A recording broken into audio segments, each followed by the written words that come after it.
Hey guys, this is Phil from underKG.com and we got Galaxy S6 Active. Of course, this is a successor to the Galaxy S4 Active and the S5 Active as the name tells us.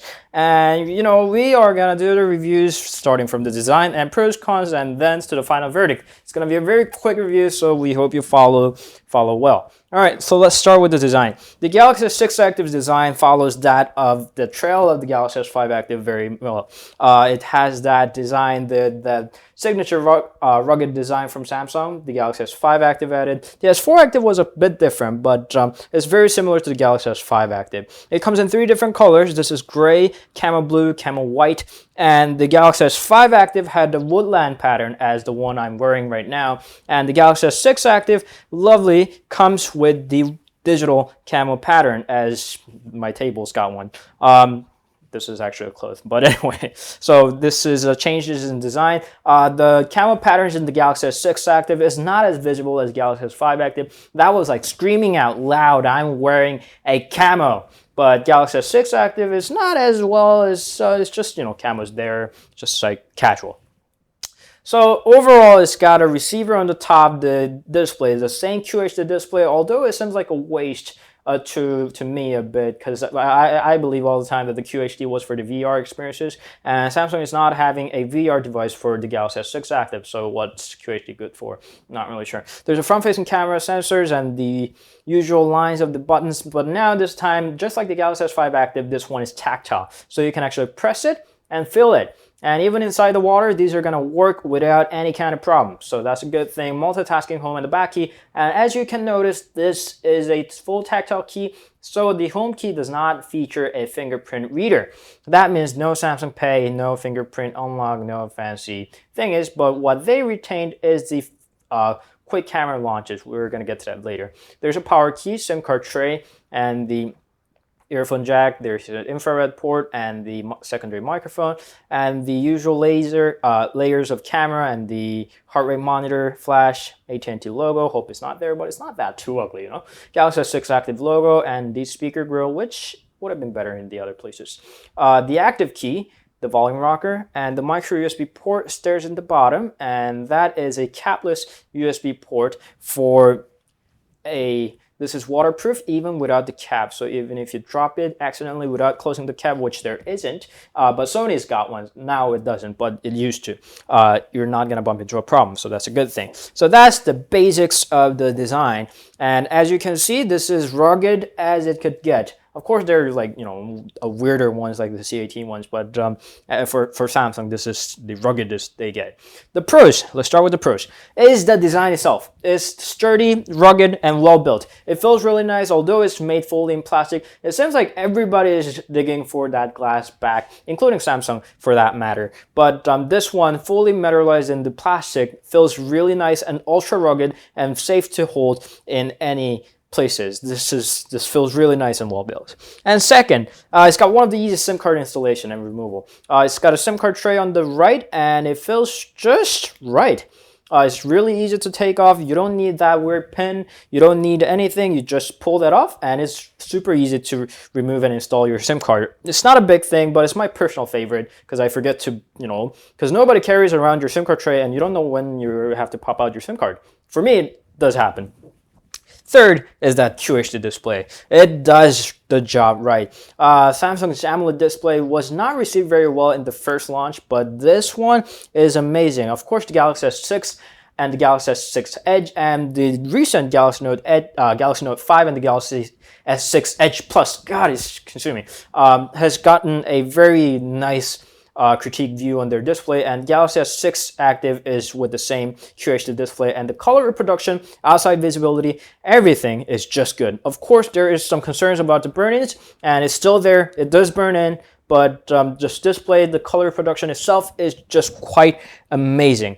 And the processor Exynos built inside does it quite well. It's always our concern that QHD is going to be a little bit of overspec for the CPU, but Exynos handles it very, very well.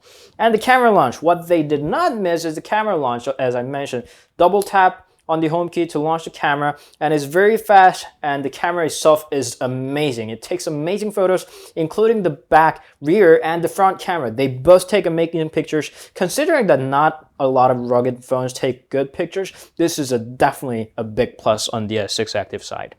And the next one is the active key. The S5 Active showed the first presence of the active key, and the Galaxy S6 Active keeps it. You can set two functions for that, and for that matter, the default launches the activity zone. It shows you weather, but my favorite part is compass and flashlight. So these activity-related functions can be reached directly, or any other app that you wish to assign on the short press or the long press on the activity key. So it's a shortcut key. It's always nice to have more keys. The next is the theming. The Galaxy S6 started with the theming engines, and the Galaxy S6 Active keeps the same thing, but I forgot to mention in the Galaxy S6 review, and I love the theming part. The themes are done right. It deals with a lot of parts of the phone and a lot of parts with the interface, and it just does it right. It just does things right, and there are a lot of good themes, and it's definitely a plus to have a matching theme to your phone's design and to the phone's colors. The next one is the battery life. The battery, of course, the Galaxy S6 Active has a 3500 milliamps of battery, and that's definitely one of the biggest that we have seen on the Samsung devices on this scale so far. The Galaxy S6 or the S6 Edge had almost 1000 milliamps of less of the Galaxy S6 Actives, and it does give you a good battery life, and it's well off one day. I was able to go even more than 2 days with this battery. Just about the 5 hours and 5.5 hours on the screen on time, that's just good. And the built-in wireless charging, of course, it's been quite a while since the build of the Galaxy S6, and since Galaxy S6 Active is built based on the Galaxy S6, it does retain the wireless charging function, and is simply handy. And with this built-in battery, having a wireless charging and the fast charging capability just solves everything. Of course, you can replace it, but I was personally fine with the built-in battery if I was getting that much of the battery juice. Now to the cons. It only has 32 gigabytes of storage. It only has 32 gigabytes of storage, and that is your only option. You cannot expand it. There's no 64 128 gigs. You are left out with this 32 gigs option, and that's it. Of course, some might push the cloud solution, but nobody's paying for my data caps, so I can't really have unlimited data access for my cloud. Unless that, I want to have additional storage, but 32 gigs not be enough for everyone. Especially for me, it's never enough for me. And the next round is the speaker. Speaker is located in the back, and when there's especially water, it doesn't work quite well. Galaxy S6 and the Galaxy S6 Edge has the speakers in the bottom. I don't know why they moved it, but that's definitely not the best choice of the location for the speaker. Next one is the AT&T update. AT&T is not very known for its fast update. The rankings are constantly changing, but when you want to update your system, AT&T is not your fastest carrier to roll out the updates, and this is now AT&T exclusive. Galaxy S5 Active followed the same trail, and it went on the Japan's Chocomo and the other carriers in Europe, so we don't know if S6 Active is going to be available in the other carriers, but while it's an AT&T exclusive, slow update is definitely going to disappoint you. It didn't get a stage fright update yet. I guess that it's not going to get any other important updates if it's not getting stage fright fast enough. Next one, and the last one, is no VR support. It's got a QHD display, and it does look gorgeous, but what is the use of it? I always believed that the QHD display was solely for the purpose of the VR, because that was the only practical place that I can feel and look at the differences between the QHD and the Full HD.